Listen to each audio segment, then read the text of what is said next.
Today I'm going to talk about physics. Why would you care about physics? Because we live in a physical world that is governed by laws of gravity. And why should you configure your feet as arches using the hyperarch mechanism? Now let's take a look at this physics experiment. This is from Andrew Harding. I found this clip online. This clip is not mine, so all credit goes to Andrew Harding. And I found this is a very good way to understand how the foot is supposed to behave when you perform athletic movements. When the force increases, where your foot has to morph appropriately. And because of the shoe, many people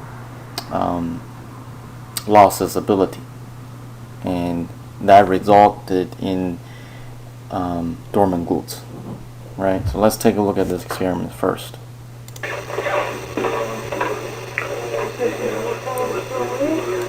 So it started off as a flat board, right?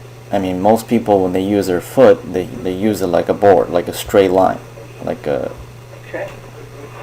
board, you know.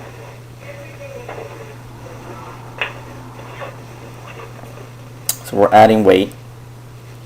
We're adding weight to the bucket.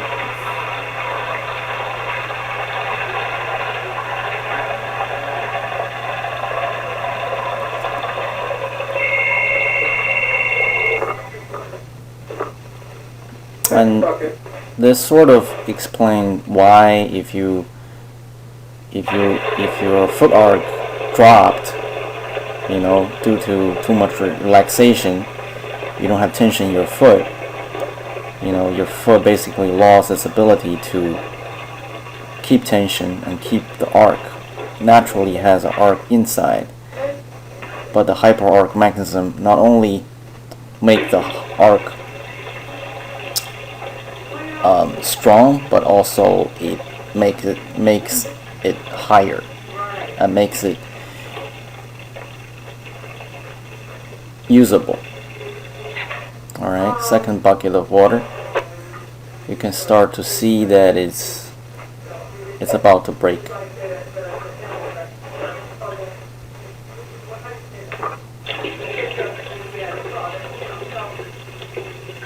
So that's 3 buckets of water.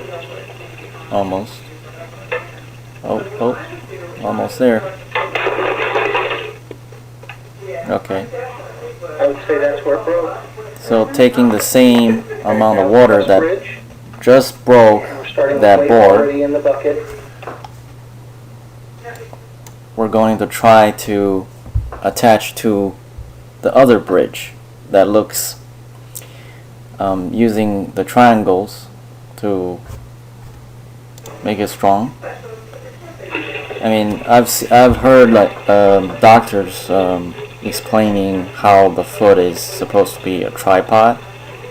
You know, like you have 3 points, but the foot is really an arc, and that didn't work either. That's more like somebody who put certain amount of tension, but still not configuring the foot as a big arc. Now we're gonna try the arc. The hyperarch. Alright, so this one we're starting with So we're starting with the water, right, that broke the 2 bridges before on this arc. And as you can see, it did not break. And we're going to add more weight.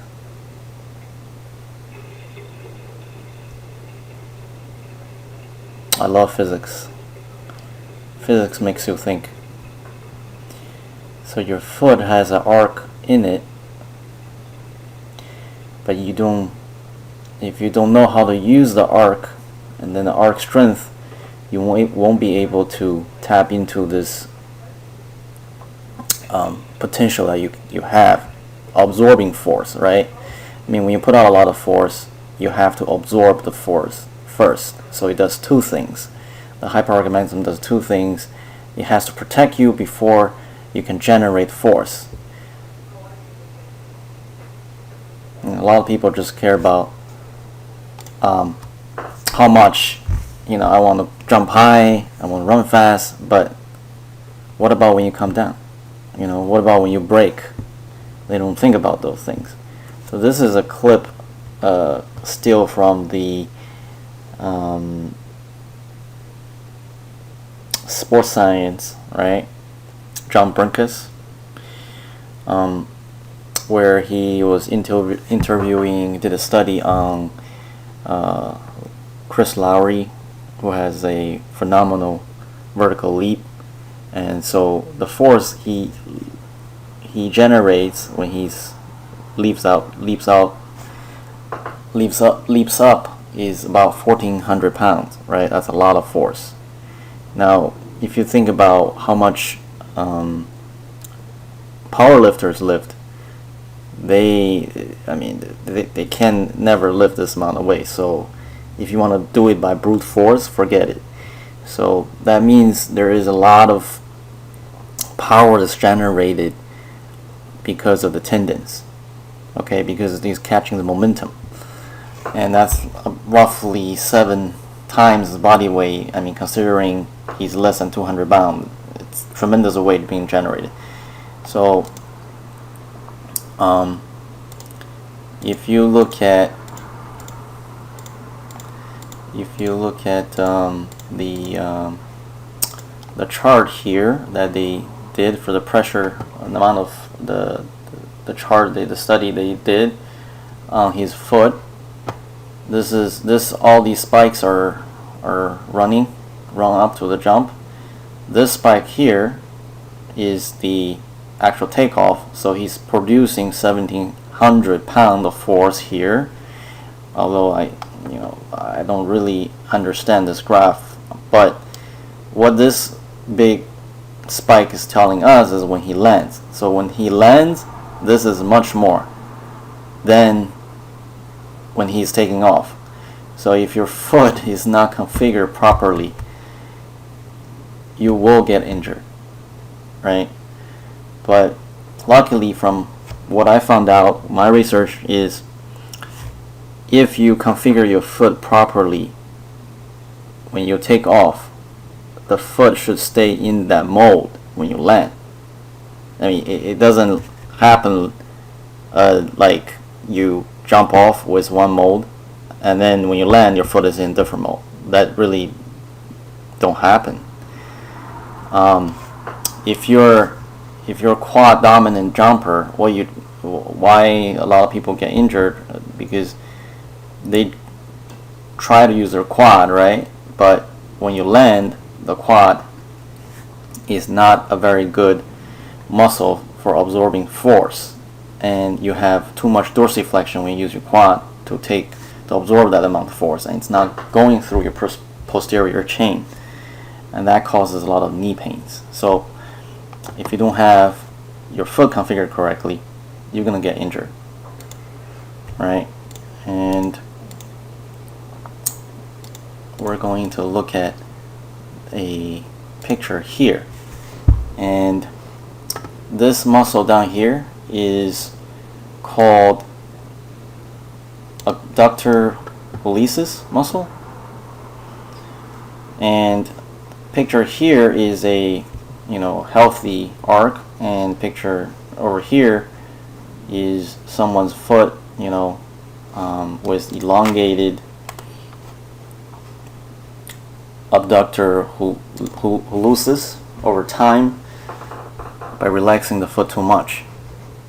And if you apply the same physics to this, you would understand that if you configure your foot properly, if you run using this mold, you're going to generate more force and you can bounce. Whereas this, you can't really absorb too much force. You're going to get injured. Okay, this is a gross